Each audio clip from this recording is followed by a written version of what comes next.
Dan drama musikal pun dimulai.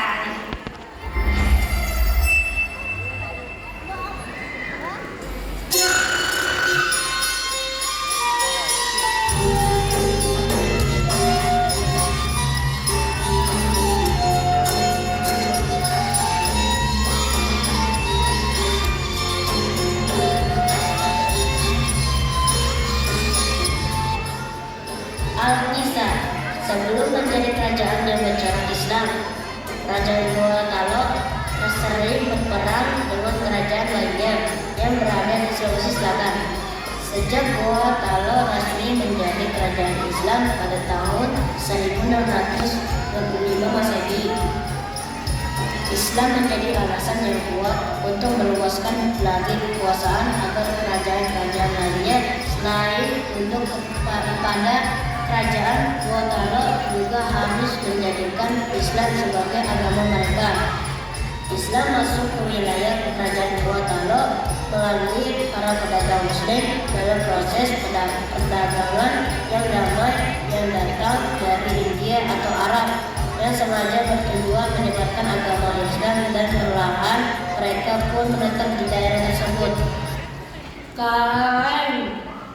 Ya Andy, saya dengar banyak orang yang pendatang masuk ke kita. Dari mana pendatang itu? Mereka adalah pedagang datang masuk ke kita, tapi mereka akan menetap di sini. Apa yang akan mereka lakukan di sini? Mereka bukan hanya menetapkan pedagang, tapi mereka membawa sebuah syiar. Mereka bisa mendapatkan apa yang mereka inginkan di negeri kita. Kita harus dihormati dan diberi perlindungan. Baik, Kang. Islam di kerajaan Goa Talo juga berhasil membawa kepada masa-masa kejayaan. Sejak akhir abad ke-15 Masehi, pedagang Muslim sudah sampai di Sulawesi atau 3 wilayah kekuasaan kerajaan Goa Talo. Goa dan Talo kaya akan beras dan juga kapur bonus. Alhamdulillah, akhirnya kita tiba di kawasan kerajaan yang kaya akan beras. Kita akan mulai berdagang di sini. Terus kali aku juga mendengar bahwa raja mereka sangat bijaksana dan terbuka bagi pendatang yang masuk ke wilayahnya. Kita datang bukan hanya untuk berdagang, tapi sekaligus menyebarkan agama Islam. Ya, itu merupakan salah satu tujuan kita. Hubungan baik antara pendatang Melayu dengan penduduk setempat menyebabkan mereka mendapat tempat istimewa di hati raja. Tidak heran Raja Goa berikutnya memberikan fasilitas tempat ibadah, sebuah masjid di tempat pemukiman mereka di Mangarekana. Karena kita akan melakukan semua tugas yang tentunya berat. Namun apabila kita melakukannya dengan sungguh-sungguh, maka pahalanya sangat besar. Kita akan menyebarkan agama Islam, dan ini adalah salah satu kewajiban kita. Semoga Allah senantiasa memberkahi kita. Baiklah, kalau begitu kita membagi tenaga dan daerah sasaran dakwah agar semua daerah dapat mengetahui ajaran yang kita bawa. Saya akan berdakwah di daerah Goa. Saya akan melakukan dakwah di daerah Luwu. Saya akan berdakwah di daerah Bulukumba. Marilah kita berdoa, semoga Allah memudahkan urusan kita. Para pewadik berhasil mengislamkan Raja Goa dan Talo. Kanaeng Matawayah dari Talo Himalingkang Daeng Mayonri tanggal 9 Jamadil awal 1014 Hijriah atau 22 September 1605 Masehi dengan gelar Sultan Abdullah Indonesia Karanggoa Imangarai Nyai Mangrabia pada tanggal 19 Rajab 1016 Hijriah atau 9 November 1607 Masehi, dan Islam pun menjadi agama resmi kerajaan.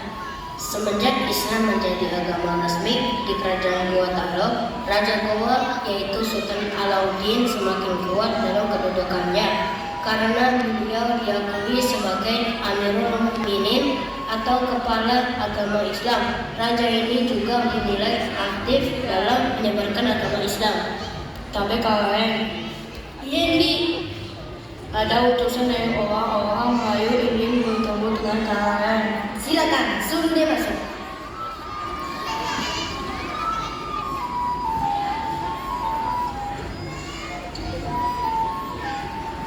Dalam mengetahui kebijaksanaan Tuhan dan juga atas kebaikan Tuhan kepada orang-orang Muslim pendatang yang bermukim di wilayah Tuhan, maka atas kelapangan hati Tuhan kiranya dapat menerima agama Islam ini sebagai agama Tuhan. Baiklah kalau begitu, ajari kami dan rakit kami tentang Islam. Kami sangat senang bisa kalian mengajari kami tentang apa yang kalian bawa.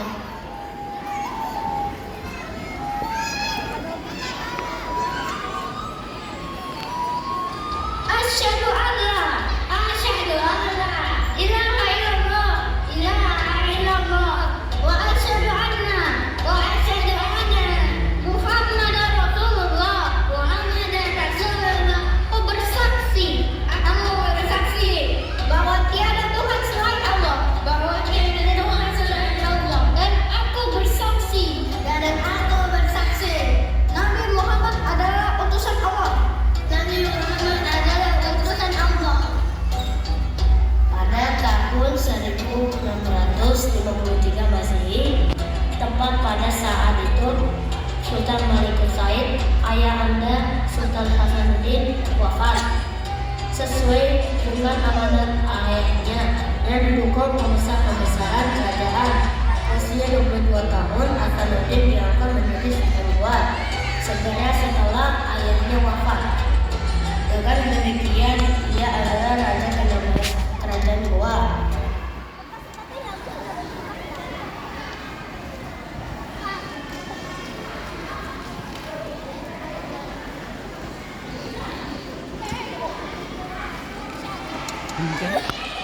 Atau Sultan ketiga setelah kerajaan itu menjadi Kesultanan Islam.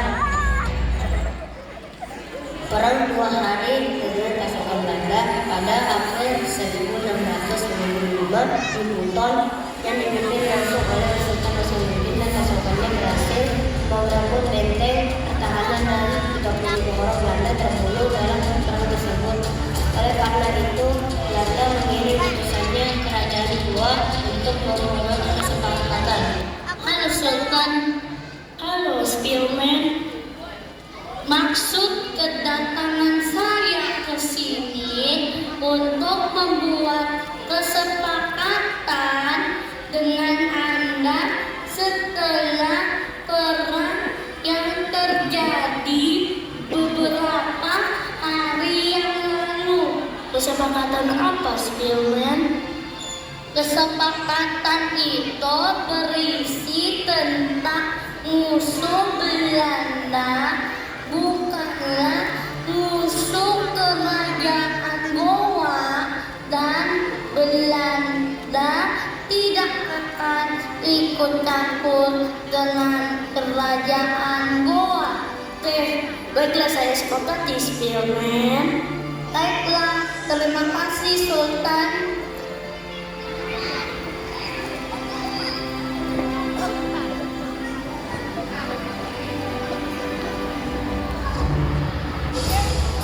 Tapi setelah perjanjian itu, Belanda melanggar janjinya dan Belanda pun terus berperang melawan kerajaan Goa. Orang pun terus berlanjut.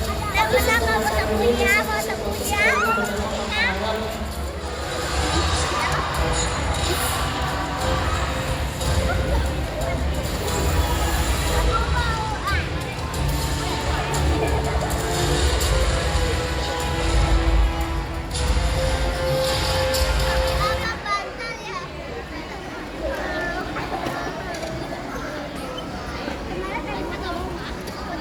berikut pesan Sultan Hasanuddin wafat.